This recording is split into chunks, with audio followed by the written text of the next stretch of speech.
Hey guys, today we're in the studio talking with some teenagers about habits again. If you want to see last week's video, you can click right here. And if you want to see the sermon connected to this, you can click right here. All right, so what happens if you don't replace a bad habit with a good one? I feel like it just kind of leaves a hole for, a different habit to form. So, a lot of times smokers, when they're trying to quit smoking, every time they feel the urge to smoke a cigarette, they'll chew a piece of gum. And so they replace one bad habit with something that's not as bad. Yeah, and there's a parable in the Bible that says, when the Lord casts out the demons, if it's not replaced by the Holy Spirit, then they'll come back in a lot bigger numbers.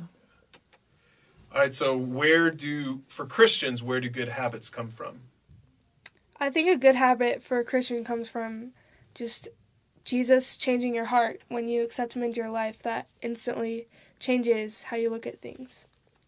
Ephesians 4 says, "Since you have heard about Jesus and have learned the truth that comes from him, throw off your old sinful nature and your former way of life, which is corrupted.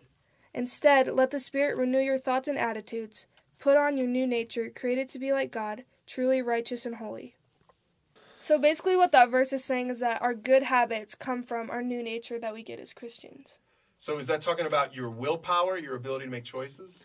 Not exactly. It's deeper than that. Yeah, it's kind of like you're still making those decisions, but the decisions you make are now influenced by something that's a little more spiritual and a little deeper, like you said. So going back to that verse, it says you have to throw off your old sinful nature and your former way of life and put on your new nature. So what Paul is saying is that you have to make that choice, but that choice is not coming from your willpower or from you being a good person. It's coming from that new nature that you get. So then how do you get that new nature? So you get that new nature by becoming a Christian and trusting in Jesus. Yeah, so like we said, you make that decision to become a Christian and accept Jesus for your salvation, but then from there on out, he influences your habits and your decisions. Mm-hmm. So relate this to the truths of foundations. So truth 1 is we start by trusting Jesus, and truth 2 is we live to honor God. So it has to go in that order. You can't switch that up.